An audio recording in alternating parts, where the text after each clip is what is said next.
Hi all, നമ്മളിന്ന് discuss ചെയ്യാൻ പോകുന്നത് പലതരം പ്രോട്ടോസോവൻ രോഗങ്ങളെ പറ്റിയാണ്.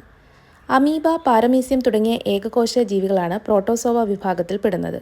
അവ ഉണ്ടാക്കുന്ന ഏറ്റവും പ്രധാനപ്പെട്ട രോഗങ്ങളാണ് മലമ്പനി, വയറുകടി, കാലാസർ, ആഫ്രിക്കൻ ഉറക്കരോഗം എന്നിവ. അതിൽ തന്നെ ഏറ്റവും പ്രധാനപ്പെട്ട ഒരു രോഗമാണ് മലേറിയ. ബ്ലാക്ക് വാട്ടർ ഫീവർ എന്ന പേരിലും ഇത് അറിയപ്പെടുന്നു. പ്ലാസ്മോഡിയം പ്രോട്ടോസോവയാണ് മലേറിയ ഉണ്ടാക്കുന്ന രോഗാണു. പ്രധാനമായും 4 തരം പ്ലാസ്മോഡിയം അണുക്കളാണ് മലമ്പനി ഉണ്ടാക്കുന്നത്. Plasmodium vivax, plasmodium falciparum, plasmodium malariae, plasmodium ovale എന്നിവ. അനോഫിലിസ് പെൺകൊതുകുകളാണ് മലമ്പനി പരത്തുന്നത്. മലമ്പനിക്ക് കാരണം അനോഫിലിസ് കൊതുകുകളാണെന്ന് കണ്ടെത്തിയത് റൊണാൾഡ് റോസ് എന്ന ബ്രിട്ടീഷ് വൈദ്യശാസ്ത്രജ്ഞനാണ്. ലോക മലേറിയ ദിനം ഏപ്രിൽ 25-നാണ്. ലോകത്തിലെ ആദ്യ മലമ്പനി പ്രതിരോധ വാക്സിൻ RTS-S. അതിൻ്റെ ബ്രാൻഡ് നെയിമാണ് മോസ്ക്യൂരിക്സ് എന്നത്. മറ്റൊരു പ്രധാന പ്രോട്ടോസോവൻ രോഗമാണ് അമീബിയാസിസ് അഥവാ അമീബിക് ഡിസെൻട്രി എന്നത്. അമീബിയാസിസ് പരത്തുന്നത് എൻഡമീബ ഹിസ്റ്റോളിക്ക എന്ന പ്രോട്ടോസോവയാണ്.